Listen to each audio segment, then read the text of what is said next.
You're listening to the We're Talking Sports podcast, hosted by Ben Burns and Richie Donnell. Remember to like us on Facebook, follow us on Twitter, and visit our website at mysportstop.com. Now, ladies and gentlemen, here they are, Ben Burns and Richie Donnell. All right, welcome to We're Talking Sports, and we are doing a little bit different today because I am not with Richie today. Yep. But he's here. Yes, I'm still present. Yes, and we are doing it via Skype. So, so I don't have to drive an hour and a half back and forth. So, but yeah, we're going to try something a little bit different. And apparently, so is the Indiana Pacers and the New York Knicks and Chicago Bulls and Utah Jazz and all these teams trying to do something different. Apparently there's a lot of teams looking to do stuff different because Boston is trying hard to trade the number 3 pick. And then the teams that you mentioned, like, right now is a great time to be an NBA fan in general because everything is just going haywire and executives are freaking out and making rash decisions, and it's organized chaos that we all love. Yes, and if you like to follow point guards, then this was the day for you because there were 2 big trades involving point guards, and the first one I want to talk about is a former MVP getting traded, Derrick Rose, going to the Big Apple, joining Carmelo Anthony and Porzingis with the New York Knicks. Yeah, this was an interesting trade just because it seems to kind of work out for both teams in a way. Derrick Rose seems to be a good fit for the Knicks with the triangle that they want to run. Derrick Rose allows Carmelo to be more of a wing player versus a post player that he's had to have been in the past. But Rose can now go back to what made him successful in Chicago by attacking the rim and being that facilitator and kicking out to either Porzingis or Carmelo for a 3-point shot or a deeper 2, allowing them to spread the floor. But I think the big thing of this entire trade was the haul that Chicago's getting back. They possibly got 3 starters in return with Jose Calderon, Robin Lopez, and Jeremy Grant. At worst, Jeremy Grant can be a 6-man coming off the bench, depending upon what Chicago decides that they want to do with Mike Dunleavy. But I think this is Chicago kind of rebuilding in the face a little bit and committing to that process.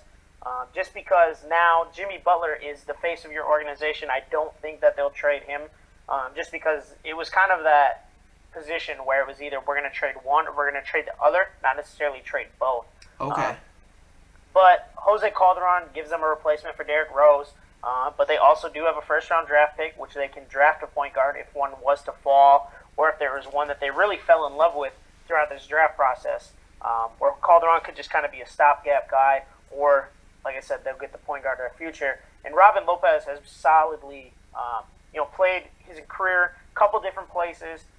Portland, he was known for a little bit, now with the Knicks, and he's a very solid player. He'll rebound, he'll block shots. He scores when needed, not necessarily a go-to center. But he's a very, very good player. He'll replace Joakim Noah and Paul Gasol. And like I said, Grant, could be the replacement to Dunleavy or be a good 6-man off the bench. But I was talking to Chuck this morning about this trade, and I told him Jimmy McBuckets is now the future of the Chicago Bulls. Okay, yeah. I mean, it appears that way unless they decide to trade him for some reason, but I don't see that happening. Okay, so one thing I wanted to ask you, the Chicago Bulls going through this rebuild, I mean, not 2 years ago, they were one of the better teams in the East. Is this rebuild the right thing, or should they have stuck with, the Derrick Rose, Butler, Noah, that group? I think with the position that they were in, now I don't want to make this sound like I'm cutting you down on your team here, but you saw it with Dallas. I mean, Mark Cuban is so committed to winning, and they were able to make the playoffs. But outside of a couple of years, Dallas was a 1 seed, and a 2 seed, and they were at the top. But they've kind of just been mediocre throughout, and they want to recommit to Dirk Nowitzki and try to, build a team around him to win. And I think that's kind of the decision that Chicago's got to make. How much better are they really going to get with a Derrick Rose that they don't know how much he's going to play? Paul Gasol's 35, 36 years old. Noah wasn't really happy. He was coming off the bench for a little bit there. They gave big money to Taj Gibson, a new coach. It seemed right to move on. And I don't want to say that this is necessarily a full rebuild process, but I could see it something similar to one of those teams who has enough pieces to win and possibly get an 8 seed in the East without having to really, I guess, fully rebuild, if that makes sense. Yeah, no. Let's transition to the Knicks. Now that they got Derrick Rose, does this make it more likely that they maybe attack in free agency or less likely? It all depends on what the Knicks are going to have to pay Derrick Rose. I don't know, what Chicago's really going to give them in terms of money-wise, because obviously Derrick Rose got a max contract with the situation. After the MVP, he cashed in really, really big and hasn't been healthy since. So it really is going to depend on what Chicago and the Knicks work out money-wise there. I think it would be smart for the Knicks to just continue to build forward through the draft, just because in the past they have given up so many of their assets to acquire people. They got Carmelo Anthony, and they gave up a ton for him. And then they gave up a ton for Andreas Bargnani, which made absolutely no sense. And now you're giving up 3 players and a draft pick for Derrick Rose and Justin Holiday. It's one of those situations where now, okay, you have a 3, you have your core that you're going to build around, and Rose and Porzingis are relatively young. You need to continue to move in the young direction and not necessarily go out and pay big money to a Dwight Howard, to a Dirk Nowitzki, guys like that. You kind of want to stick to your process, and I think Phil Jackson kind of knows what he wants to do going forward. I just don't know. Having, veterans like, sure you have Porzingis, a young guy who's going to be in the league for a very long time, but you have 2 veterans like Rose and Carmelo on a team that doesn't look like they're going to be making the playoffs anytime soon. And we talked about, it's pretty much those 3 guys, Rose, Anthony Porzingis, Holiday. Besides that, they really don't have anything. Kevin Seraphin, Lance Thomas, they really, if I'm D Rose or Melo, why would I want to stick around? Yeah, and the other thing is they not only have they moved on from these guys, but last year they traded Tim Hardaway Jr. to the Hawks, who was supposed to be the future. They traded J.R. Smith and Eamon Shumpert to the Cavaliers, who now have championship rings. The Knicks, I think, since Phil Jackson has taken over, or I guess that year before Phil took over when they got rid of J.R. and Shumpert, they kind of committed themselves to rebuilding, but obviously still trying to have a core to build around. And Carmelo, obviously, there's not much you can do with Carmelo. He's old. He has a big contract. He's a ball stopper, not a ball mover. And he's one of those guys that people always talk about is a guy who may never win a ring because of the way that he plays. And it's a messy situation, and I think New York's trying to make the best of the situation. I don't think they will ever truly develop or get better until Carmelo's gone. But I think this is the best of the situation that they possibly could have. Okay. All right. So the other trade, big trade. Let me see if I can get this one right again. So Jeff Teague goes to Indiana. George Hill goes to Utah. And Atlanta gets the number 12 overall pick in the draft. Yes. Yep. And Atlanta is actually looking to package their 2 first-round picks now, the number 12, and I believe they have the... I think it's like 20, 19, 20. Something like that. Yeah, it's a later round pick outside the lottery. They're looking to move both of those, so that way they can only have 1 first-round pick, so they only have 1 contract to worry about, so they can try to re-sign Al Horford and keep their core together. Because obviously they've now made the decision that Dennis Schroeder is their guy. And that's not they pretty much had Sophie's choice there with Jeff Teague and Schroeder. Obviously Schroeder is younger and cheaper at the moment. Does this also mean that maybe, Kent Bazemore, he's going into free agency? You'd have to think they're going to try and get him back. Right. Atlanta is in an interesting spot because they're kind of in that spot where they had a core. They've been on a playoff run since, I believe, since what, the second or third year that they got Joe Johnson, because they signed him big, and then we started to see this push of them starting to really develop and be a contender, right, and consistent playoff team. But that core that they had and that they developed and put together is now kind of hitting that stage where it's like, okay, who do we pay? Who do we not? Who do we move on from? Who do we keep? Where do we sign? They're in that transition period of moving old guys out and still trying to bring new guys in while winning. Atlanta's got a lot of question marks. I would assume that they would sign Kent Bazemore, but who's to say that they don't package, the number 12 and the number 19 or 20 pick and end up at maybe 13 and take a player like a Malik Beasley out of Florida State that could be a high selection for Chicago, who could be an interesting pick. But they're really in a position of flux right now, and a lot of these teams that we're seeing that are making these trades, it's either because they have a lot of draft picks or it's because they have a lot of questions that they're trying to get answered before free agency starts next week. Yeah, no, it's that's interesting, but I think priority number one for them is going to be get Horford signed. Yeah, I agree, and I mean, one of the biggest concerns that people had with the Atlanta Hawks was how were they going to be able to handle playing without DeMarie Carroll, who was their big boom player last year, who broke out and ended up leaving for big money in Toronto. I don't think that they want to see that happen again. Horford and Millsap are a good duo that complement each other very, very well, and I think both have been underrated or undervalued, throughout the league. When people talk about great players, I think both of them are not in the top tier, but maybe that second to third tier of really, really good players.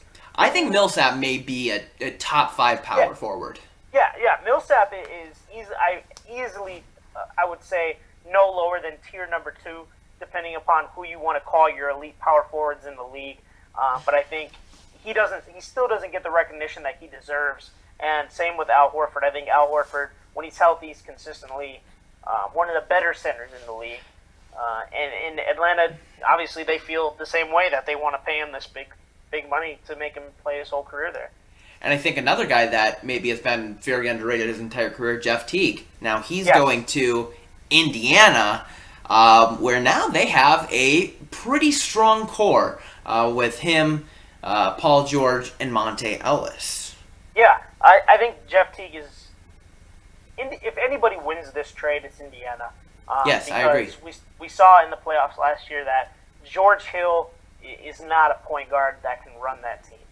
Some may even say that George Hill is not a point guard at all. So Jeff Teague comes in as a true point guard who can score and facilitate to players like Paul George. Now that they have Miles Turner, who's a good young player who's up and coming as a center. He's getting there. They're starting to get this young core back together like they had a couple of years ago when they went to go unseat was it the Miami Heat in the Eastern Conference Finals, and they had those clashes. I think Indiana's getting back to that, and you mentioned in a previous show the Nate McMillan thing.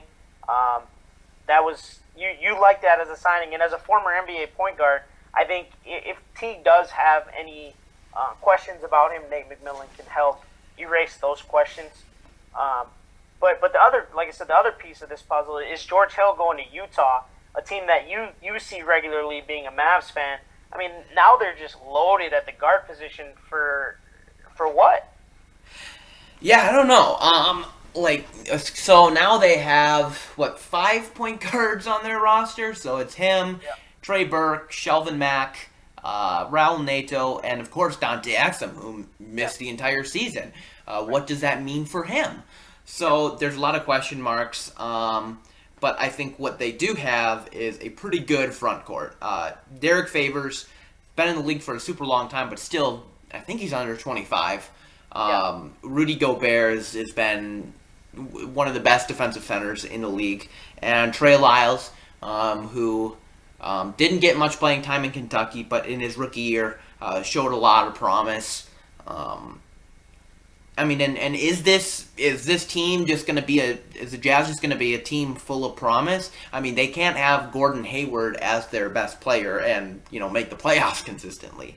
Right, and I mean this year, as much as I wanted to see Utah make the playoffs. They missed by, I think it was 2 games to a struggling Houston Rockets team. So that kind of tells you where this team is at with Gordon Hayward, I guess being considered their best player, although I would say Derek Favors. You could say Favors. Derek Favors, I just looked, 24 years old still. So he's really young. That's crazy. And he's probably one of the top 5 power forwards in the league, I would say, whether you count him as a power forward or a center. But the Jazz had to make a decision, and I think their decision was that they believed that Gobert or Favors or whichever big man it was the one that pushed Enes Kanter out of town. Right. So they see something in this young front court that they do have. It'll be an interesting decision because now that they don't have a first-round pick, do they package a couple of their guards? And even when we're talking about guards, you can't forget Alec Burks and Rodney Hood were also there as well. So, I mean, that's 7 guards on the roster that are all rotating and trying to find playing time with each other. Do they package that, or do they send Gordon Hayward to Boston for the number 3 pick that's been rumored for the last couple of days? Right, and just seeing the amount of guards on this team right now, maybe they're not done. They're not done with these trades. We're going to see something happen tomorrow. And maybe they want to get back in the first round now. Yeah, that's possible. I mean, the one thing that does concern me with what they're doing right now is that they're starting to kind of look like the Phoenix Suns. Like I said, a couple years ago, Phoenix was in a good position, and they were consistently making the playoffs. And even though they had moved on from Steve Nash, they were still able to make the playoffs. But then they went out and they signed Isaiah Thomas and Eric Bledsoe and wanted them to compete for time. Now they have like 5 or 6 shooting guards that are trying to play shooting guard and the small forward position. Right. And then they went out and they traded for Brandon Knight, and it's a big mess at 2 spots, and that's kind of where Utah's headed. And Utah is one of those teams that it's not that I hate them. I don't have any feeling about them because I don't really get to see them a whole lot. But they have a lot of good young players, and would like to see them be successful and not go down this road because we see how bad Phoenix is now, moving forward with this process of a guard-loaded team with not very many bigs. Man, if you do not like the Utah Jazz, you got to look at their new jerseys, and I hate them. I hate their new jerseys. But they have like these. I think they have like 2 jerseys, an alternate, and then like a sleeve jersey. Like a t-shirts. And those jerseys, the sleeve jersey looks exactly like a soccer uniform. It is embarrassing. Is that bad? Oh, it's bad. It's really, really bad. And, they were coming out saying, oh, we got a new logo and stuff. And barely anything has changed. So kind of like the Detroit Lions a couple years ago when they said that they were changing the logo. Right. The only thing they put on was the tooth. Right, they put on a couple outlines and stuff. It's pretty much like that. So, speaking of logo change, you see the new Sacramento Kings logo? I have not. That is embarrassing. It's I've seen it before. I think they've had an alternate logo before, but it's basically a purple crown and like on the top half, and then it's a basketball, but a green basketball. Like and green is not even one of their colors. Like it'd be fine if it was purple and black or something, but I think I got this. So the new Sacramento King uniforms are going to be the ones that LeBron wears in Space Jam 2.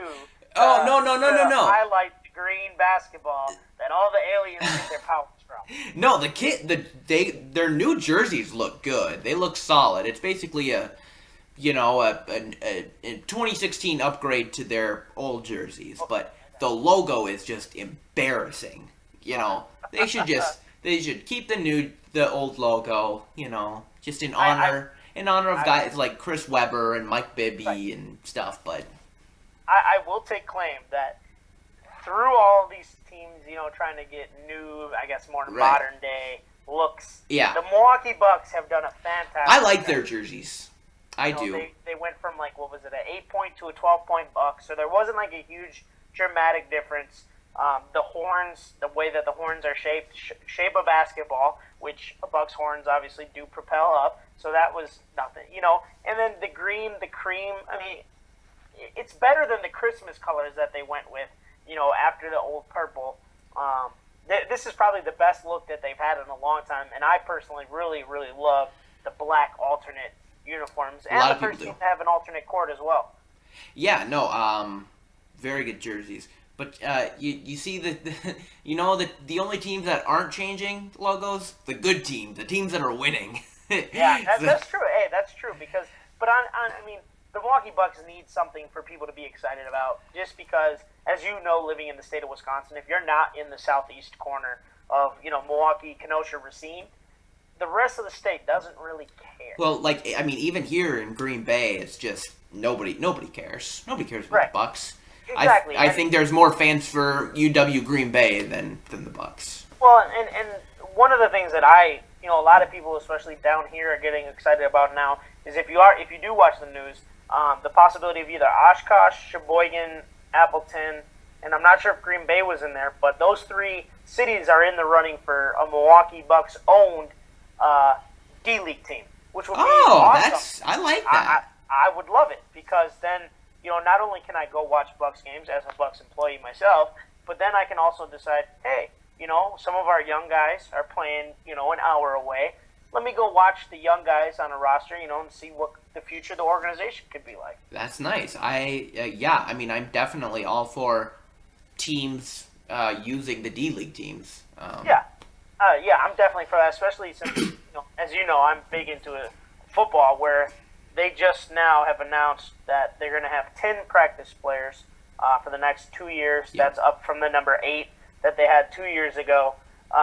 But I'm in full belief of every sport, whether it's basketball, soccer, hockey, football, whatever it may be, that's a team sport, having a full-fledged minor league system, because so many players come into the league who aren't prepared, whether it's physically or mentally, and this gives them a chance to play professionally, to see this, the speed of the game go up, but also to experience that lifestyle. So they're not blowing money. They're not they're not J.R. Smith butt naked in a club after winning a championship game. You haven't seen that video. It's we don't want J.R. Smiths running around around the leagues. And going back to the NFL having their own D League, it'd also be a good opportunity for them to maybe experiment different things, like how they kind of experimented with the extra point in preseason, Right. It'd be a great little test zone. Well, and not even that, but I think that the NFL is putting so much money and investing so much time into expanding their brand overseas, whether it be England, or they're trying to go, have a game in Mexico or Japan, or all these other places. When the reality is, if you do have a minor league team, like we can take Wisconsin for example, obviously a minor league team is not going to play in a place that fits 80,000 people like Lambeau. No. But what's wrong with playing in Perkins Stadium at UW Whitewater, or Titan Stadium in UW Oshkosh? Something that still holds a couple thousand people, maybe 10 to 15,000 people. That's plenty for a minor league football game. Right. You don't have to go to these massive markets like a London, a Tokyo, Mexico City. You can expand your brand right here at home and give more people what they want, with football being the most popular sport in America. Yeah, I think you hit it on every point there. All right, should we get into the draft now? Yeah, I think we should.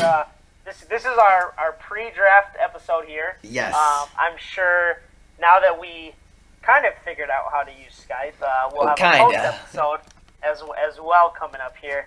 But if you're a Philly fan, let me ask you this: if you're a Philadelphia 76ers fan, they apparently have promised Ben Simmons is going to be the number 1 pick. What is your take on this? Is Ben Simmons the right fit? Is he really the best player? Is this the right decision? And Embiid just got cleared for scrimmage. To participate in scrimmages. What do you? If you're a Sixers fan, do you think that this is the right way to go? Yes, I think Ben Simmons is definitely the best player. I think he's maybe the best prospect, in the last couple of years. I don't know. Between him and Wiggins, it's close for me. But I think Ben Simmons is the best player in this draft, and obviously the 76ers are so tired of losing, or at least their fans are. Right. I'm not sure if they're tanking or not, but maybe they're not sick of losing. But yeah, they need good players as soon as possible, and Ben Simmons is the best. Yeah, I think he's got the highest ceiling of anybody in this class, like you said. I mean, compared to possibly Andrew Wiggins as somebody who could be possibly one of the best players in the NBA at some point. But apparently Philly go to Philadelphia to actually perform in a workout session for the team. So if they didn't promise to take him number 1 overall, he wasn't going to go work out for them, hoping that they weren't going to take him and that he would have ended up in Los Angeles. I mean, we've seen this before where guys try to control their destiny, much like Eli Manning did, going to the, right. drafting of the Chargers, and then ultimately ended up by the Giants. I mean, if you're a GM and, Ben Simmons had made a comment before saying, oh, I hope the Lakers take me because I want a bigger shoe deal. Or, if you don't promise to take me number 1, I'm not going to come do a live workout for you. How do you feel if you're a GM in that situation? I mean, to me, I would feel a little bit slighted. Oh, sure. Absolutely. But at the same time, I would still pick Simmons because he is of greater value. I mean, and you go back to the Eli Manning, Phillip Rivers trade. It wasn't just a straight up Manning and Rivers. Right. The Chargers got a lot more. They got Sean Merriman. They got Nate Kading. They got Roman Oben. Plus, and Rivers, Merriman, and Kading were all legit players for them. So, I mean, this could work out in a great way for the Sixers. Right. But to me, as much as I think Simmons is going to be very good, I think Brandon Ingram is the better fit for the team because they desperately need shooting. Okay. And Ben Simmons is not a very good shooter, at least to what we have seen. He's maybe took 1 3-point attempt this year in college. He's going to attack the rim. And they need to figure out whatever they're going to do with those 3 big guys that they got, whether they're going to trade one for the number 3 pick. But Jahlil Okafor, Nerlens Noel, and Joel Embiid, there's only a certain amount of minutes that each of these guys can play. And now you're throwing Ben Simmons in, who's probably considered, more so of a point forward. But all these guys are probably going to be sharing minutes at some point, similar to like how LeBron can play a small ball center. Yeah, no.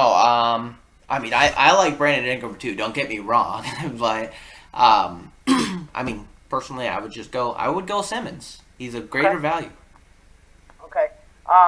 So the Lakers then have announced that they will take Brandon Ingram at the number 2 spot. Yep. Since Ben Simmons is officially apparently going number 1. And I have written down that we should compare, the Ingram versus Simmons thing, but we kind of jumped the gun a little bit on that. Oh, okay. And, we talked about that already. So now we're at Boston. And all these rumors going around about what Boston's going to do with the number 3 pick, whether they actually use it, having 3 first-round picks. But I just want to give you, these are the trades that I have seen being talked about, and this is obviously just what the public knows. But Chicago turned down Boston. They were asking for Jimmy Butler in return for the number 3 pick. Okay. Boston has approached Milwaukee and said that they want either Chris Middleton or Jabari Parker in return for the number 3 You pick. mean and Jabari Parker? No, or. Or? Yeah, I would think Parker's way more value than They said Chris Middleton because to me, Boston needs shooting, and right now, Chris Middleton's the best shooter on the Bucks. He is a very good shooter, and he can offer that value to the Boston Celtics. But Jabari would essentially create a log jam down low because they already have kind of a lot of tweeners or a lot of bigs. So I think that Chris Middleton is more of a fit, but like you said, Jabari obviously has the higher upside. They've approached Utah about Gordon Hayward, and apparently Philly called offering Jahlil Okafor or Nerlens Noel for that number 3 pick. So, Boston right now holds the deck in their hand, but the problem is nobody is biting and nobody wants to take the bait, so to speak, on this number 3 pick. That's interesting. Gordon Hayward to maybe the Celtics reuniting Brad Stevens. Yep. No, I would like that, but I think at number 3, I think they still have a lot of options without Simmons or Ingram. You still have a lot of guys on the board. The guy I would pick, I think, Boston. I think in order to take the next step, they need a buddy, and I'm talking about Buddy Hields. And surprisingly, as much as I want to say that surprises me, but from everybody that I've talked to, everybody loves Buddy Hield. Well, just everybody that I've kind of talked to about sports, and I really personally love Jamal Murray. I'm a Sooners fan, so I've seen a lot of Buddy Hield, but I'm also a John Calipari fan, so I've seen a lot of Jamal Murray. Jamal Murray's 19 years old, Buddy Hield's 22. I think Murray has higher upside, but everything that I'm hearing is everybody is falling in love with Buddy Hield, and he does what Boston needs, and that's shoot the basketball. Yeah. I think whether or not he plays the 2 or the 3, they don't have much shooting on either of those positions. Both Avery Bradley and Jay Crowder are defensive guys. Yeah. So having kind of a change of pace guy like Buddy Hield come in and work with Isaiah Thomas, I think that would be a nice 1-2 punch. Yeah, and actually one of the things that was rumored, they had said if Boston and Milwaukee were to come to an agreement, let's say it was Chris Middleton, they said that Milwaukee would have to take back one of the contracts. And the names that were mentioned were Avery Bradley, Jay Crowder, and Jonas Jerebko, which, if I'm the Bucks, as much as, Chris Middleton is really the only shooter that we have, so seeing him leave would be a huge disappointment because shooting is still a huge, huge need for the Bucks to get to that next level. But if it means that you can take a player like a Jamal Murray or a Buddy Hield, and get that number 3 pick and an Avery Bradley, I'm not mad. I mean, I might be in favor of that versus just sitting at number 10 or hanging on to Middleton, getting a player in return plus a high prospect who could develop into an elite scorer. I'm okay with that. All right. So I want to talk about Jamal Murray because apparently you want to talk about him a lot. Is he a point guard or a shooting guard? I think he can be. I don't want to say Russell Westbrook just because Westbrook's the best point considered. But a Westbrook type. NBA. But yeah, I think he can be a very good combo guard. They did have an interview with him where he talked about up until the point where when he got to Kentucky, he was a point guard his entire life. Okay. So he all through high school, all through AAU ball, all through growing up, he was a point guard. He had to learn how to be the ball handler of his team. And then when he got to Kentucky, obviously they had Tyler Ulis, which then allowed Murray to move over to the 2 guard. And he's an elite scorer and an elite shooter. To me, the only difference between him and Buddy Hield is Jamal Murray is just as good as Buddy Hield, but he's 3 to 4 years younger, which to me gives 3 to 4 more years of potential and upside that I think he can reach that Buddy Hield may possibly not. Obviously age is so important in the NBA, but right. Buddy Hield, he's 22, but that also brings experience. Okay, yeah, he's played 4 years in college, and I think he's also, in those 4 years, gotten a lot of character. And I think that says a lot.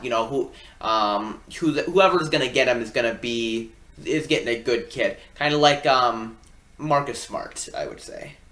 Yeah, no, I'm not saying Buddy Hield's not a great player. I think he's going to be a fantastic player wherever it is that he goes, just because he's good at what the NBA is now transitioned to, as everybody wants to shoot 3-pointers.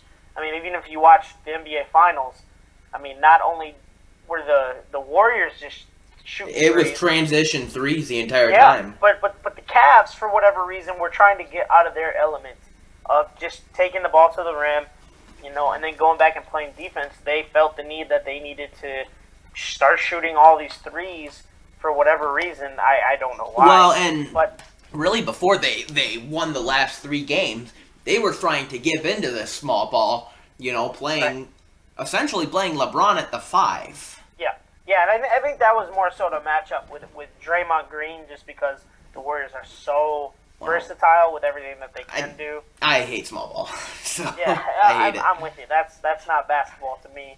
But yeah, no, I think, like you said, I mean, after Simmons and Ingram, there is a lot of talent there, but I think there's more so also question marks as to how good those players can really be, whereas Simmons and Ingram are kind of surefire prospects. They're considered the two can't-miss prospects this year, whereas everybody else kind of is up and down on other players. Okay. Yeah. So, okay, last year, or during the NBA season, I think a lot of people caught Porzingis Palooza, as I like to call it. Everybody was crazy about Kristaps Porzingis. Yep. Now we have another guy coming in, Dragon Bender. Yes. Now, you know, if you like Porzingis, you're gonna like this guy. Is almost what people are saying. Yeah. Do you like him? From what I've read and from what I've seen on him, he's another one of those young kids who's playing professionally, but not getting a whole lot of time. So when you're going to watch him, it's kind of more so you're watching him in practice or scrimmages or things like that, where it can be really hard to tell and shape out how good this player really can be. And that's kind of the hard part of being an international scout. Because, I mean, if you look at it, outside the San Antonio Spurs, I can't think of another team that has had dramatic success drafting international players, whereas the Spurs have actually had very, relatively good success doing that. Bender, to me, in my mock draft, I believe I had him going number 6 to the Pelicans, because I think that he can be a replace. If you want an NBA player outside of Porzingis, comparing international players, I would look at somebody like a Ryan Anderson. Bender might not be as thick and be able to rebound as well as Anderson has been able to so far throughout his career, but he's that same similar style of a stretch 4. He's 7 feet tall. He has room to build. He will bang. He's a pretty good athlete, but I think he's going to be somewhere between Ryan Anderson and Frank Kaminsky. Now, when you say Ryan Anderson, is he only gonna really be a 6th man, you think, for his career? It's early to say, but I don't want to say that, because I think Ryan Anderson is so good off the bench because of who it is that he goes up against. It's not necessarily that when you look at a player, I get Anderson is considered a 6th man because he does come off the bench, but it's not necessarily about who starts the game. It's about who ends the game. And Ryan Anderson will always be on the court for crunch time because of how good he is and the way that he can create mismatches. But the reason that he comes off the bench is because during that first sub period, Ryan Anderson is better than whoever the opposing team is going to bring on the court, which creates an automatic mismatch. Bender, I don't want to say is necessarily going to be a career 6th man, but he's going to be able to make the same type of an impact that a Ryan Anderson or a Frank Kaminsky would. You think about it, Frank Kaminsky came off the bench for the Hornets for the better part of last year. I don't know. I really don't know if he started towards the end of the year or not. I don't follow the Hornets all that closely, or Frank Kaminsky. No, I don't think he did. I believe Marvin Williams was at the 4, and I think Cody Zeller and Al Jefferson kind of went back and forth, but he really did. He played like a starter, I should say. Right. Yeah. At the end of the year, I know he was getting more minutes. I just couldn't remember if he was starting or not. But that's kind of what I see for Bender to start. Kaminsky did go in the top 10, which makes Bender a justifiable top 10 pick. Being a similar player, it's hard for us to talk about somebody that we've never seen live, or maybe even in the same country. He's in Europe while we're over here, and the only access we have to him is YouTube mixtapes put together. But I think a team like a Phoenix or a New Orleans would be a good fit for him. Whether I like him or not is a wait and see. Similar to Porzingis, I would have to say. And this is something I wanted to talk about, like these European overseas guys. They come in the NBA very young. Bender's 18. Porzingis, I believe, was 19 when he came in. But Giannis, You get hits like Giannis and and Dirk obviously, but then you get guys like Yi Jianyuan and Jan Vesley, guys that just don't do anything in the league. What is your take on going after these guys who have good measurables, young age, but you really don't have a lot of tape on? Yeah, I think that the best situation to me was how Milwaukee was able to handle Giannis. And if you remember when Minnesota drafted Ricky Rubio, to me are the ways that I would do it if I was an NBA general manager. Minnesota drafted Johnny Flynn, thinking, okay, we're going to take him. He'll be the starting point guard. Which Johnny Flynn, coming out of school, was a very good point guard. He did well. He wasn't a slouch by any means. Just it didn't work out for him in the NBA. And then they drafted Rubio, I believe, back to back. But instead of bringing Rubio over immediately, they let Rubio stay in Spain and continue to develop and age a little bit and play a little bit more professionally before they brought him over. And that's something that, despite being a high pick, Philadelphia did it with the kid that they drafted last year.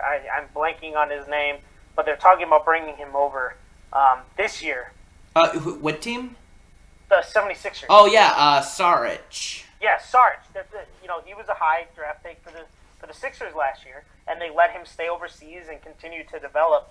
I think that's the best way to go, especially if you have multiple picks. Whereas like Boston, if Boston felt the need to take somebody like Bender, that wouldn't necessarily be a bad decision because they're a playoff team. They have 2 more first-round picks, so it's not like they're really losing anything. They're just not gaining anything by using that pick on somebody that could come in and help them immediately. But also in the same case with Milwaukee brought Giannis over immediately. They put him on the bench. They didn't send him down to the D-League. They let him learn by not playing. He went to practice every day. He did all the things that were asked of him.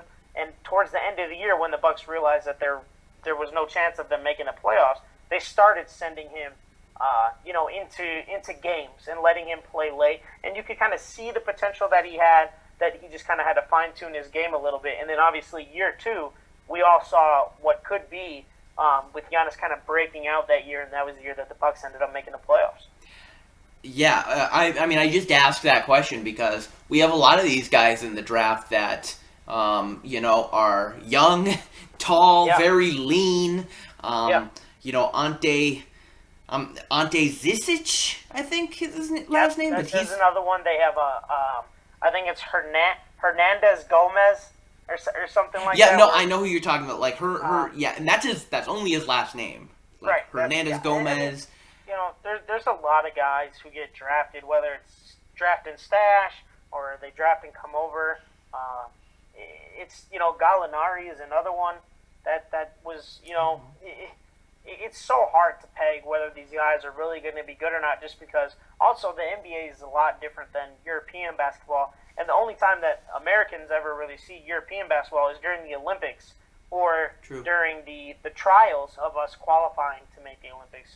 So I prefer the European style of basketball with the stretch fours versus what we have here in America, but it's really hard to judge whether a foreign player is going to be, a stud or not, especially for somebody like us on the outside trying to look in and see scouting reports that we necessarily don't have access to. Good point. So I think one guy that really almost revolutionized the draft a little bit was a guy named Damian Lillard. Yes. So, point guard out of very little Weber State comes out, and won Rookie of the Year. Looking at now maybe small school point guards, we have a lot in this draft actually, and one of them is kind of up there with Jamal Murray is Chris Dunn of Providence. What do you think of him? Yeah, I really like Chris Dunn. He was in a situation where when he got to school as a freshman, he was hurt, so he didn't play much. I don't think he played at all, and then ended up coming back that next year and breaking out. I think Chris Dunn is the best point guard in this draft, the best true point guard. And I actually have written down here something else that I wanted to bring up was that the Bucks are actively talking to the Pelicans about trading Greg Monroe for the number 6 pick. Okay. If the Bucks pulled the trigger and were able to send Middleton to Boston for the number 3 and Avery Bradley, they send Monroe to New Orleans for the number 6. My dream scenario would be Jamal Murray at number 3, but then Chris Dunn at 6. I think Chris Dunn. He's not Chris Paul. I don't want to take it that far because Chris Dunn does have some shooting issues, but he's a very good rebounder. He's a very good facilitator. He's probably the most surefire point guard in this draft if there is one. Okay. And I think he can be a franchise leader. If Sacramento decides that they don't want to give Rajon Rondo a contract extension or re-sign him, this is the guy that you need to go get because he's a guy who can be a foundation, and putting him with Cousins would be something that you can build around for the future. Yeah, I like him too. Looking at some of the other point guards in this draft, I'll just go down the list. Tyler Ulis, obviously from Kentucky. I really like Ulis, I want to say. I mean, Okay. He's very undersized, but I get basketball is a big man's game, but the kid can play. And ultimately, that's what you need to look at, is can the kid play or can the kid not play? And he is very, very good. And Calipari put him in positions where he needed to learn how to do certain things, like take a big shot, be a team leader, things like that. And I think that, whoever gets him is going to get a heck of a ball player. And I think with point guard, out of any other position, I just think size is so overrated for point guards. Yeah. I agree. Ulis is only 5'10". Yep. Dunn and Murray, they're in the 6'4" range. Yep. But like you said, the kid can play, and he's played at a level in Kentucky, which is the closest you can get to NBA. Yeah, most likely. And I mean, not to say that these guys are all studs, but I mean, from what I remember, Jeff Teague's not overly big. No. I don't think Mike Conley is really overly big. No. Brandon Jennings. Tony Parker's barely 6 foot. Yeah. Tony Parker, like I said, Brandon Jennings is barely 6 foot, if he even is. Allen Iverson, if you want to consider him a point guard, was vastly undersized. For sure. Steph Curry is really not even all that big either. No. And I think when they say that, well, you need a guy who can take a pounding and take a beating and get, really you don't, because of the way that the NBA is transitioning to this more open court style. Tyler Ulis would be the perfect fit for an NBA team. And I don't necessarily know what you guys got down there in Dallas. I mean, I know you got Felton and Devin Harris, who are both aging guys. But I mean, Ulis is a guy that you guys could bring in there as maybe a spark plug off the bench until he learns the game a little bit. I mean, if he falls out into the late second round, I would love him.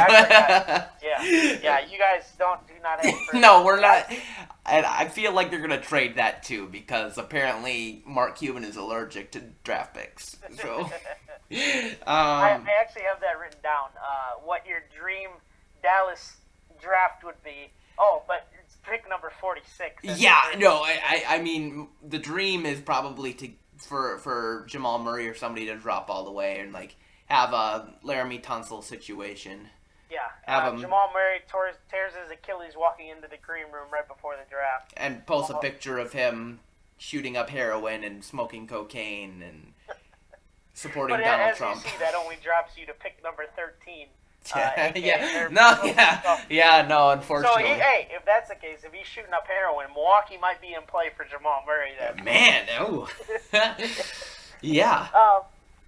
But we were talking about some guys and kind of the potential in what we see and where we see them going.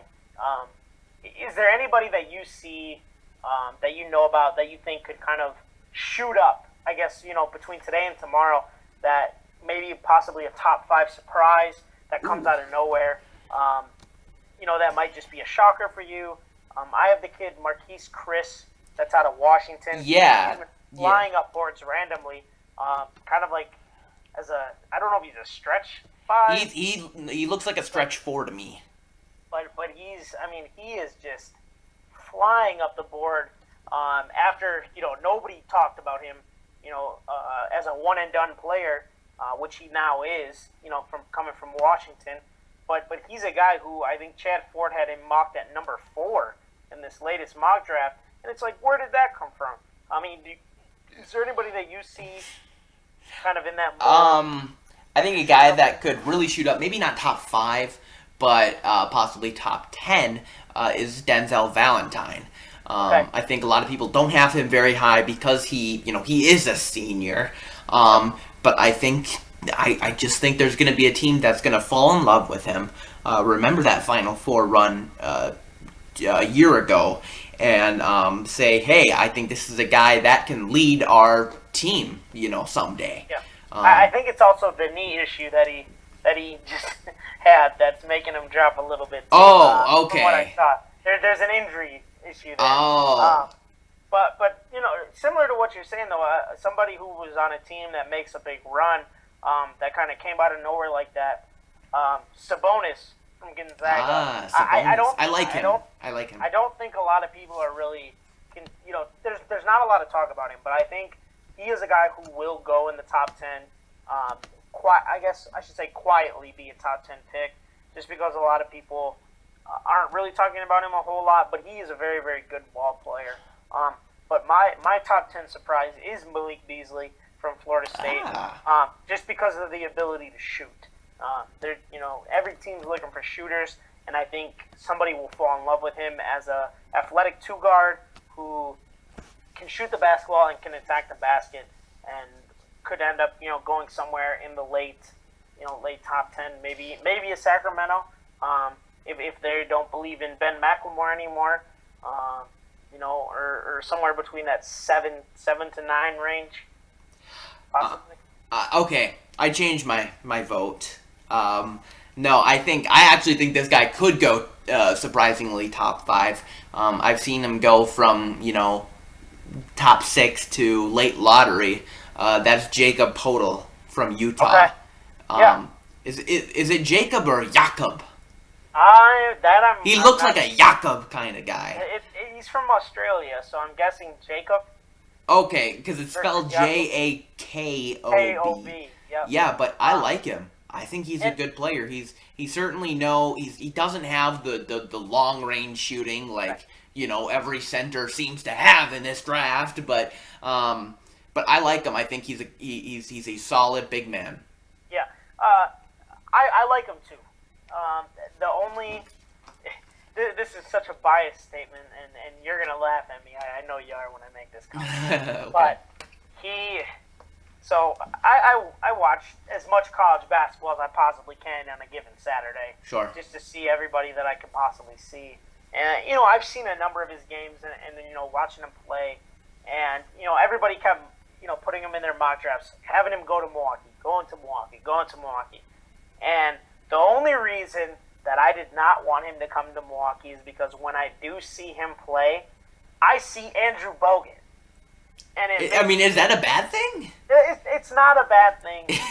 Because if it were a case scenario where the Bucks picked Andrew Bogut number 10 and not number 1 overall, it wouldn't be as depressing, because as a Bucks fan, I go, we drafted Andrew Bogut over Chris Paul. But at a value pick at number 10, there's nothing wrong with Poeltl. Absolutely, he's a great player and he's worthy of a top 10 pick. Just as a Bucks fan, I do not want to go through another reign of Andrew Bogut again. It's not that Bogut was a bad player. It's just when you there's certain players that it's like, okay, he's a solid player, he's a good player, but if we're going to draft another player that's exactly like him, I would prefer not to. I don't know if you have that person that the Mavs drafted that was solid, had a solid career, but you're like, you know what? If there's another player that's like that, let's just stay away. They don't keep any of their draft picks, so I can't. I feel like the last guy we drafted was Devin Harris. Wow. That's quite a while. No. We drafted Justin Anderson last year, and I think he'll do just fine. But the Mavericks don't keep their draft picks, so another guy I really like, point guard out of Vanderbilt, Wade Baldwin the fourth. Yeah. I see some people talking about him. Either you like him, either you really like him, or he's not even on your radar. It seems like. Yeah. Baldwin at the beginning of the year was talked about as a top 5 to top 10 pick, as a athletic scoring combo guard, so to speak. Similar to the mold of Russell Westbrook. He might not be necessarily as explosive, but he's a really good athlete and can shoot the ball. But as we find out about teams, like Damian Lillard, if Weber State didn't make that NCAA tournament run, would we ever really know who Damian Lillard was?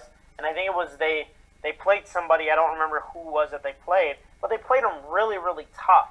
And the same thing with C.J. McCollum. Lehigh almost upset Duke, and that's what kind of brought him to the forefront. And that's how these small school kids get known about. Kevin Fareed, or Right. Kenneth Fareed, excuse me, Morehead State.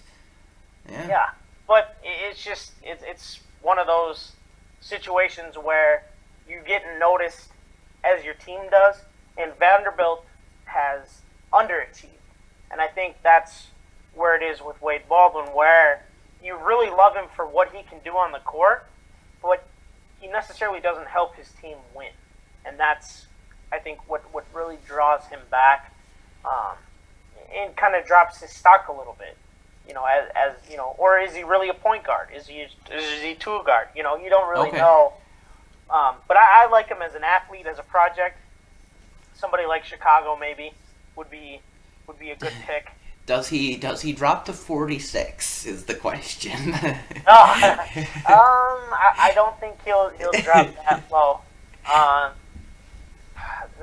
The one guy that I have that could possibly drop, that has been ranked really high, he's been shooting up all over the place, is I'm going to butcher this first name here, but it's DeJounte Murray, the point guard from Washington. Yeah. Yep. He was graded as a second round pick.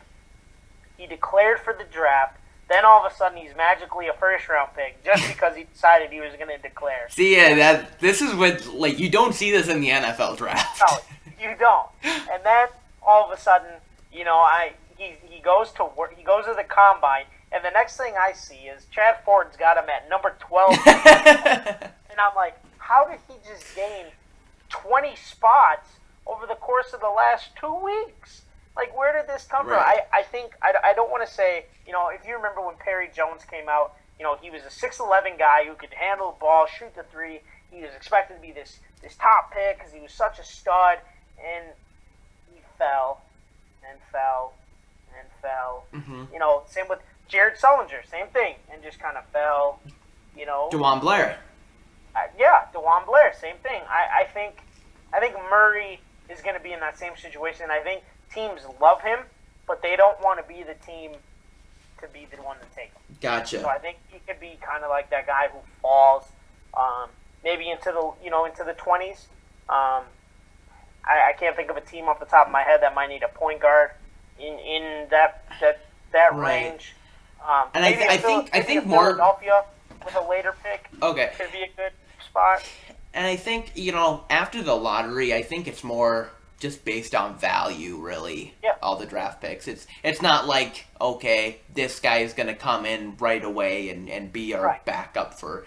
Yeah, Right. no, it's more just based on who they think is best. Right. It's crazy because watching the NBA draft or talking about the NBA draft is essentially like talking about two drafts, because you talk about the lottery, who are really considered to be guys who are almost, those top 14 guys are expected to almost come in and immediately produce for their teams. Whether you're 1 or whether you're 14, you're expected to be a good player and make an immediate impact. Whereas, 15 through 30 or 16 through 30, you're really kind of, like you said, it's a value pick. Those teams are teams that made the playoffs, so they don't necessarily need starters. If they get a starter, so be it. But they're more so, guys coming off the bench or learning and then stepping in. And it's like the tale of two cities. I mean, like you said, compared to the NFL draft, you would never see this in the NFL draft. I mean, there's a couple guys. I mean, I guess Noah Spence might have been one where all of a sudden Mel Kiper's got him in the top 10 as a small school kid, but ultimately went in the third round. But off the field issues were there. Sure. The NBA draft is probably something that Scooby-Doo needs to be put on, because this is the mystery of all mysteries. Oh, I like that. That's a good one. Wow. Did you write that down? I did not write that down. Oh my gosh. Wow. We're going to have to make like a greatest hits one, and that's going to be like, I'm going to like record that, and that's going to be part of our intro now. Yeah. So I want to talk about your favorite player in this draft, and I'm not talking about Henry Ellenson. I'm talking about Diamond Stone. Oh, Diamond Stone. Okay. Your favorite player. Oh, I actually was going to just bring that up to you. So great minds think alike there. Oh. I was going to ask you, let's talk about the two Wisconsin kids, and not necessarily compare and contrast, but I mean, what do you see? I mean, happening tomorrow with Ellison and Stone? Are they both going to be lottery picks? Is one a lottery pick and one not? Do they both fall out of the lottery? In this last mock draft I read on NBA.com, it looks like Ellison's not going to have to go too far. Really? Yep. They have going to the Bucks, to the Bucks at number 11. I don't know if he's going to go that high. I think he's right outside of lottery. Yeah. I'm trying to think of, maybe Houston would be a place, maybe. Just teams in that area. The highest for me that I would take Ellison would be the Orlando Magic. Because to me, Aaron Gordon is not a 4. I think that they would prefer to play him at the 3. But Henry Ellison can play in the paint. He can guard a big if you need him to. He can rebound. He can play in the paint offensively, and he can stretch the floor. Whereas Aaron Gordon was more of a guy who, the only way he was going inside of 15 feet is if he was dunking on you. Whereas Ellison, I think, is a very good complement to Vucevic, where that would be a good pick for them. That's about as high as I see him going. If he goes higher than that, this team would really, really have to love him. It's in that, you're saying the Bucks possibly taking Ellison worries me just because of the situation where, this is something that we had talked about, where with Packer fans loving when Badgers get drafted to the Packers. This is a situation for me where I don't necessarily love when the Bucks take, I didn't love when the Bucks drafted John Lure. I was not a big fan of that, and I would not be a big fan of them taking Ellison or Stone. I think we need something completely different than both of those players. But I just don't want to see a kid get the pressure of being the hometown kid, much like LeBron has faced throughout the entirety of his career, and having to try to bring a championship to a city that hasn't experienced success in quite a long time. And I wouldn't want that for Stone or Ellison, to be honest. All right. With Diamond Stone, I don't see him. I see him maybe in the late first round. I think the earliest I see him going is 25 to the Clippers. Okay. What about you? In the mock draft that's on the website. Yeah, you had him going to the Spurs. I did, which I think is the best case for him, just because it's a locker room where he can kind of learn. He faced a lot of scrutiny leaving Wisconsin to go to Maryland, and he played relatively well in Maryland. He did, but he's got a lot of room to grow, and I don't think that there's anybody better to learn from, than Greg Popovich and Tim Duncan if he comes back. I think that's best case scenario for him. Maybe a team like Toronto could use another big. DeMarie Carroll's kind of like a stretch 4. Well, they have, unless Bismack Biyombo goes somewhere else. That would be the scenario. Bismack Biyombo's probably likely cashing in big this free agency.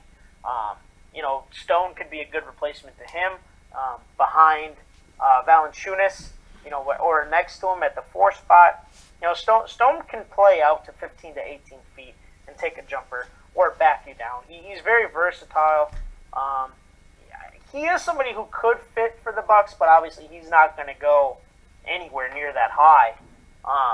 Maybe in the second round, I wouldn't necessarily be mad if the Bucks got him there, but he I think is the real wild card. He's one of those guys that you could see get picked in the lottery or get picked at 46 to Dallas. I mean, he is one of those guys who could go anywhere in that range, really. Okay.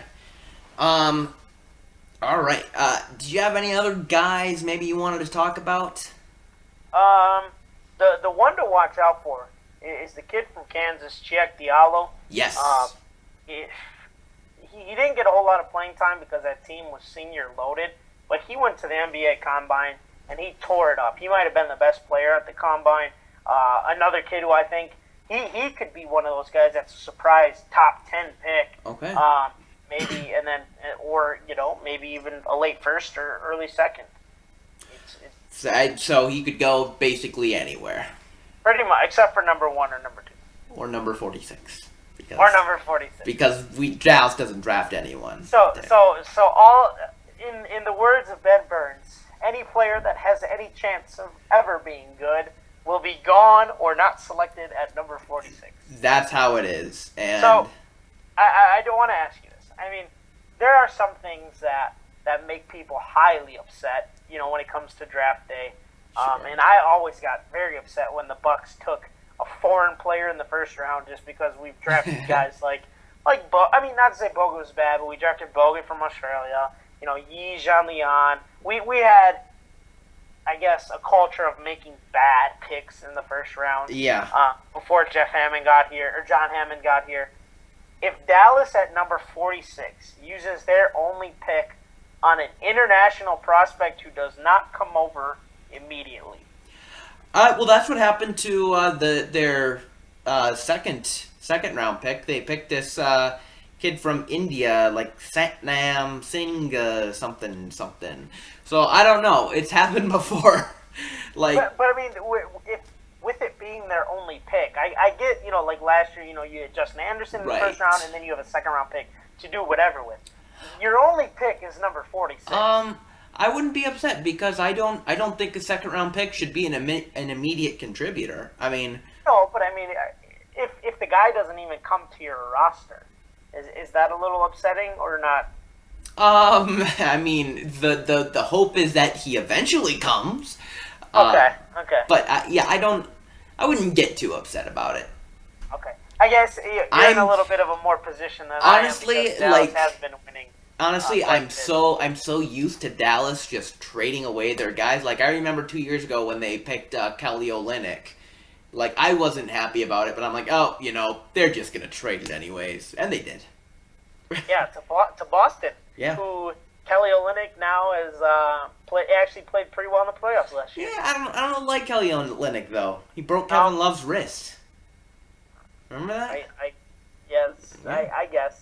I'll give. I mean, I'm not a Kevin Love fan, but No, I know. I wouldn't want him doing that anymore. Shout out to Kevin Love, by the way, for clanging the two beers together, Stone Cold style, with the 316 shirt and the Smoking Skull WWE belt. Shout out to Kevin Love for that. Yeah, what's the deal with WWE getting so much love from the Cavs? LeBron coming out with the Ultimate Warrior shirt. Yeah.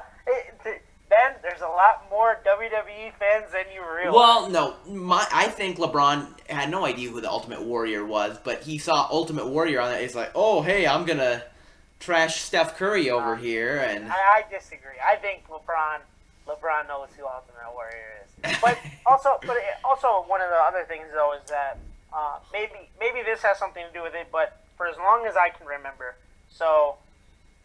At WWE, whenever somebody wins a championship in America, so, NBA, MLB, NHL, or NFL, they send them a WWE championship, and then they make the plates of that team's logo, and they kind of send it as you're the champion, this is in honor of you and your great season, so to speak, and maybe it's just reciprocated now, more so that, Stone Cold Steve Austin is very well known.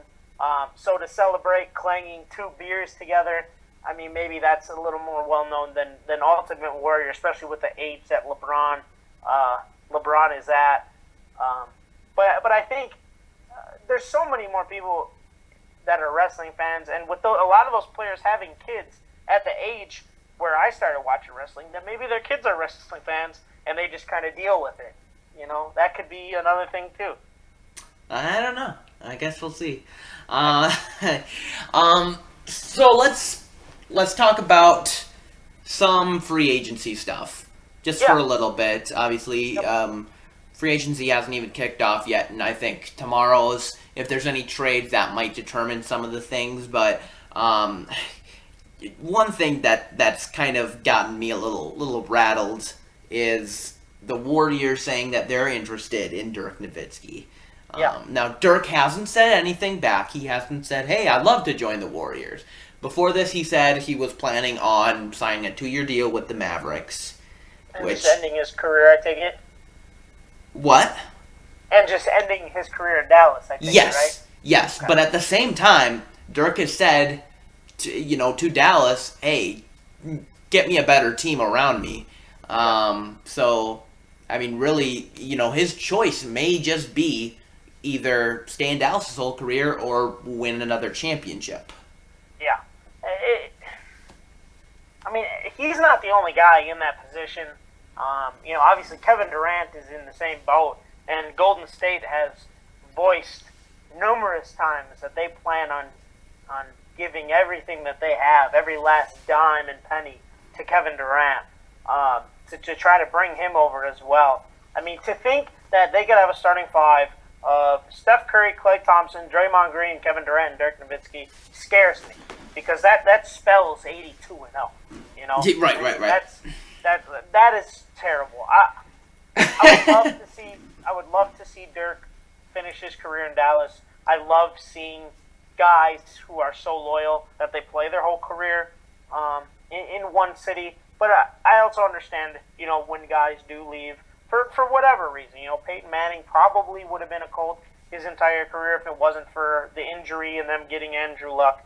But if it was up to me, Dallas will work this out, get it figured out. I think the bigger question is, there's a lot of questions around, what does Dwight Howard do? I mean, he's kind of the wild card in this whole thing, because he can ultimately go anywhere. Where we know Kevin Durant is only going to go to a select few teams. Right. Dirk is only going to go to a select few teams. Dwight can essentially go to, Brooklyn and be the guy again and try to rejuvenate that team. He can go back to Orlando, who's kind of an upcoming team. He can re-sign with Houston, who made the playoffs. Or he can go to Dallas in a pitch to try to get a better team around Dirk. I mean, Dwight Howard's he's the joker here, or the ace, I should say. Okay, so right now Dwight is still on his big contract with the Rockets. He has a player option. He opted out. Oh, he did opt out. Yep. So he is the dumbest person in the NBA right now, because why would you opt out of that? $24 million left on the table. That's utterly just asinine, in my opinion. Look, I mean, honestly, here's what happened last night. So I see Dwight Howard opts out of this $24 million. Okay? So I call a friend of mine. I say, hey, give me Dwight Howard's number. I got to call this guy. So I call Dwight, and I'm like, hey, Dwight, look, man, you just left $24 million on the table. If you knew that you were going to do that, why didn't you just tell him you'd give me the $24 million and we'd call it a day? You know what I mean? Like, who leaves $24 million sitting on a table? And the thing is, he's not going to get anything close to that this offseason. No, not at all. And the crazy thing is like, at the trade deadline last year, when the Bucks were still kind of hovering around that 8th spot, there was a huge rumor that the Bucks were trying to get Dwight Howard, if he was willing to opt into next season. They were going to try and pull that off. But Dwight said, no, I don't want to commit to next season. But Milwaukee is a place that I could see myself play. There's no way anybody gives Dwight Howard $25 million. No. Now, I will say there is a possibility. There is a guy that owns a team in New York. He's a Russian guy that loves to spend money on older, aging players. Okay. And that team is the Brooklyn Nets that has gone out and got aging players to try to make quick fixes of things. I think. Yeah. Okay. I think if he would do that, it may have to be a sign and trade with Brook Lopez, though. Right. Yeah. Brooklyn would be the team to do it. I think if anybody does it, just because of the history that they've had doing this type of thing. Right. I don't think it would be smart for either player because I don't think Brooklyn is a team who's going to really go anywhere, under the life of whatever Dwight Howard's contract would be. But also at the same time, why would you be dumb enough to sign Dwight Howard to a 4-year deal at $20 million or whatever it may be to bring him in to try to rejuvenate your team? Yeah, it's... and honestly, if I have to guess, I think Dwight Howard is going to sign with Dallas. Okay. Because it seems like with Dallas, the first time they go after guys, it doesn't work. But then they sign them the second time when they're nowhere near as good as they were before. Exhibit A, Darren Williams. That's how it works. With Dallas, that's the only way they get their guys is if they wait like 5 years. So yeah, he's gonna go. The same thing's gonna happen to DeAndre Jordan. I guarantee it. When nobody else wants him. Look, I will say this. I can understand as a Mavs fan with some of the free agent signings that you've had, not necessarily panning or out, hadn't had, or hadn't had. But more so the ones that you have had. Where you've signed guys and not necessarily working out, a.k.a. Chandler Parsons here, who did opt out of his contract as well, which probably good news for you. Yay! But to me, the reason I don't like Dwight in Milwaukee is because Dwight is a guy who needs to be surrounded by shooters, and that's when he's at his best, when he's one-on-one in the paint with a player where he's usually either bigger, better, or just stronger, despite his lean frame, than that other player where he's able to just kind of do his own thing. And Dwight inside of the paint is a good scorer. He'll dunk on you, and he can rebound. He might not be Orlando Magic Dwight Howard, but I think Justin Anderson was brought in to be a shooter. Wesley Matthews is a 3-point shooter. Dirk is a guy who will spread the floor. Raymond Felton was kind of known more for his 3-point shooting. I think Dallas, if they don't give him $20 million, I'm saying in a smart deal, not a $20 million deal, or $20 million a year deal, right. Maybe in the 12 to 15 range. Sure. More so, I think Dwight could actually be a solid fit for the Dallas Mavericks in trying to surround Dirk Nowitzki with better players to try to make another big run before his career is up. Sure. He's got to be better than Zaza Pachulia, though. Otherwise, just re-sign Zaza. Zaza played for us last year, and I was highly mad when we got rid of him. But Zaza played his tail off. Whoa, for $5 million? I mean, yeah. He was an absolute steal for the Mavericks this year. Yeah. Yeah, for sure. All right. What else? Huh? Are we good? Are we done? Huh? I don't know. I mean, July 1st is the free agency start. So I think if we could probably put together some lists of some top free agents, the projections, the contracts, where they going, where they not going, or what do the rumors say. Maybe come back next week and hash that out a little bit. Yes, I was also thinking of maybe writing a couple articles. Spotlighting a couple teams, what should Philly do? Is our players really gonna want to go to Philly? Like that's that's the question there. I mean, they can get Kevin Durant, Dwight Howard, Al Horford. They can sign every free agent based on their cap, but the thing is, nobody wants to go there. Nobody wants to play in Philly. No, nobody wants to go. And the crazy thing, I mean, just speaking about Philadelphia, if you think about 10 years ago when they, Allen Iverson, 10 years into his career, Andre Iguodala. They had Drew. I don't think they had Drew Holiday quite yet. No. But I mean, they had some very, very solid players, and they were competing in the playoffs. And I mean, even as recent as when did Derrick Rose tear his ACL? 2011. So that's 5 years ago. Philadelphia was in the second round of the playoffs. Right. No, it's crazy how fast these things can change. And now we're talking about Philadelphia having drafting a fourth big in the top 3 picks of 4 straight NBA drafts. You know, it just. Well, I think Simmons is a little more than just a big. No, I know, but I mean, the last 3, those guys were centers, like. Right, yeah. I guess that's more where I was going, trying to rip on Philadelphia a little bit for their lack of drafting. You know, they're going to have 5 centers starting next year instead of a point guard, shooting guard, small forward, power forward. All right. Yeah, so I think that's our show. Yeah, pretty good show today. We covered quite a bit. Yeah, hopefully the sound worked well. We tried, we mixed and experimented with it a little bit, so hopefully this is all good. Anyways, thank you so much for listening. Remember to go on mysportstop.com for all fun videos and articles. You and Dakota are doing a lot on WWE. I've seen that. We actually in about 45 minutes I have to be on the east side to pick him up from his therapy, and we're actually going to do a episode, probably about an hour and a half or so. Start recording. Money in the Bank was this past Sunday. Ooh. So we're gonna update a post Money in the Bank episode, and then we'll probably he might have another one coming up soon with a big wrestling pay-per-view for him coming up again on Friday. I can't believe WWE suspended Roman Reigns for 30 days.